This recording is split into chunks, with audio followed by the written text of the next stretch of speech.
Hello everyone, Namaskar, welcome to Kabe Recipes. পুদিনাৰ চাটনি সকলোৱে খায় নহয়নে? মই এই পুদিনাৰ তৰকাৰী বনাওঁ। আহক তেতিয়াহ'লে আজি আপোনালোককো পুদিনাৰ তৰকাৰী বনাই খুৱাম। এই পুদিনা পাতখিনি মই অলপমান ছিঙি আনি পানীত দি থৈছোঁ আৰু ইয়াতে অকণমান নিমখ দি থম।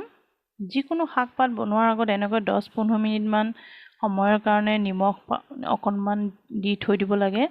কিয়নো এই শাক পাতবোৰত বহুতো পোক পতংগ বগাই যায়, গতিকে নিমখত থকা ছডিয়ামে সেই বীজাণুটো মাৰি দিয়ে। সেইকাৰণে অকণমান সময় নিমখ পানীত দি থৈ দিব লাগে। এতিয়া অলপ সময়ৰ পিছত মই যিহেতু নিমখ দি থৈছিলোঁ, গতিকে এতিয়া এইখিনি ভালদৰে ধুই লওঁ।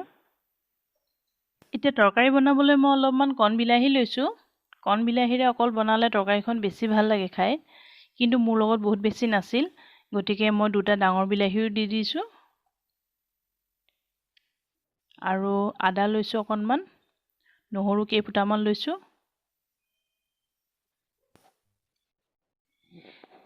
এইকেইটা অকণমান টুকুৰা কৰি ল'ম সৰু সৰুকৈ।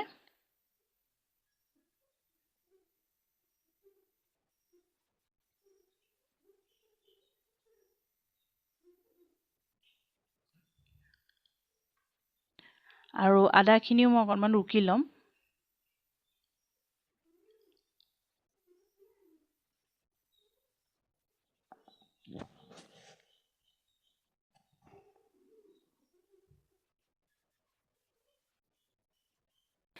এইখিনি হৈ গ'ল। এতিয়া মই ইয়াতে এটা কেঁচা জলকীয়া কাটি দিছোঁ। মই জলকীয়া এটাই দিছোঁ। আপোনালোকে জ্বলা যিমান খাব বিচাৰে সিমানটো পৰিমাণে দিব পাৰে। মোৰ যিহেতু সৰু ল'ৰা আছে, জ্বলা বেছিকৈ দিলে নাখাব, গতিকে এটাই দিছোঁ। এতিয়া এটা প্ৰেছাৰ কুকাৰ লৈছোঁ।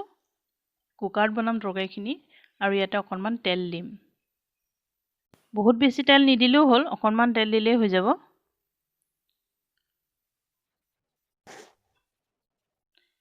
এতিয়া তেলখিনি গৰম হৈ গৈছে, মই নহৰু কেইফুটা ইয়াতে দি দিম।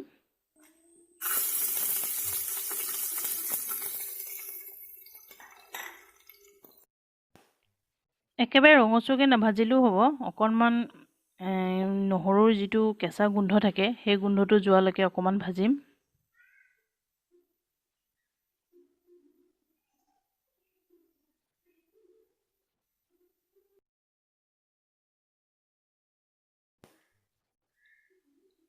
এয়া চাওক, বহুত বেছি ৰঙচুৱা নাই হোৱা, ইমান ৰঙচুৱা নকৰিলেও হয়।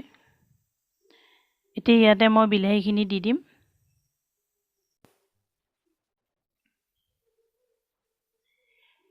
বিলাহী অলপ সৰহকৈ দিলে বেছি ভাল লাগে।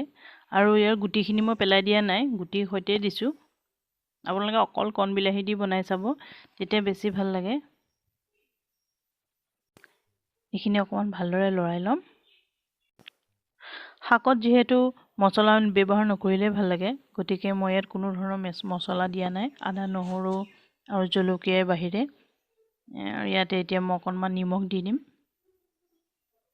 ইয়াতে মই হালধিও ব্যৱহাৰ নকৰোঁ। হালধিও নিদিয়াকৈ খায়ো কেতিয়াবা বহুত ভাল লাগে নহয়নে? আপোনালোকে এনেদৰে বনাই চাবচোন হালধি নিদিয়াকৈ। এইখিনি এনেদৰে ভালদৰে লৰাই ল'ম, বিলাহীখিনি ভালদৰে সিজালৈকে।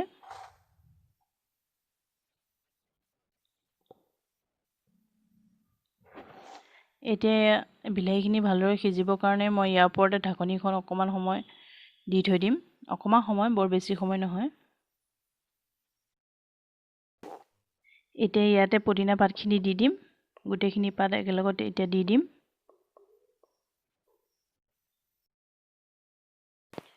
এতিয়া গোটেইখিনি মই ভালদৰে লৰাই ল'ম। পুদিনাৰ পাত, বিলাহী, আদা নহৰু, এই গোটেইখিনিৰ বহুত ধুনীয়া গোন্ধ এটা ওলাইছে, খুব ভাল লাগিছে এনেকৈ। আপোনালোকে এনেকৈ বনাই চাব, খুব ভাল লাগে এইটো তৰকাৰী।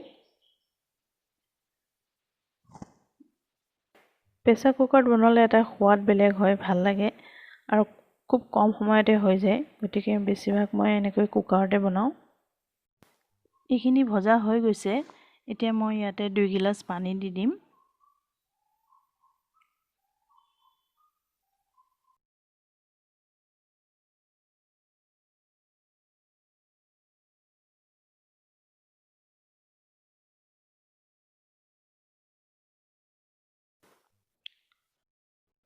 এয়া মোৰ 2 গিলাচ পানী দিয়া হৈ গৈছে।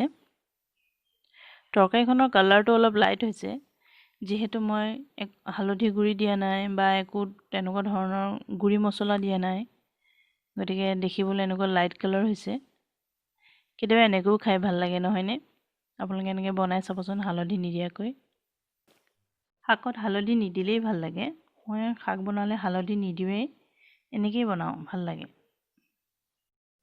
এতিয়া এইখিনি হৈ গ'ল। মই ঢাকনিখন মাৰি এটা চিটি আহিলে গেছটো অফ কৰি দিম। এটা চিটি দিলেই হৈ যাব।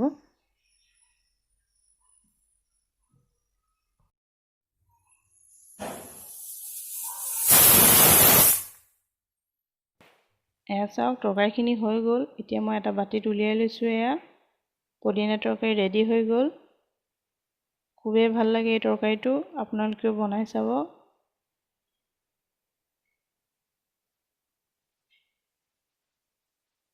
এতিয়া মই এখন প্লেটত ভাত লৈ লৈছোঁ আৰু এনেকৈ পকৰি বনাই লৈছোঁ, পাপৰ ফ্ৰাই কৰি লৈছোঁ। এনেদৰে পদিনা তৰকাৰী এবাৰ বনাই আপোনালোকে খাই চাব, বহুত ভাল লাগিব। আৰু কেনেকুৱা পালে আপোনালোকে মোক পাৰিলে জনাব কমেণ্টত। এয়া চাওক পদিনা তৰকাৰী, পাপৰ ফ্ৰাই, পকৰি, খুবেই ভাল লাগিছে নহয়নে দেখি? আৰু এইটো খায়ো বহুত ভাল লাগে, গতিকে আপোনালোকে বনাই চাব এবাৰ। আৰু যদি মোৰ ভিডিঅ'টো ভাল লাগিছে প্লিজ লাইক কৰি দিব আৰু চেনেলটো ছাবস্ক্ৰাইব কৰি ল'ব। নেক্সট ভিডিঅ'লৈ আকৌ আহিম, তেতিয়ালৈকে বাই।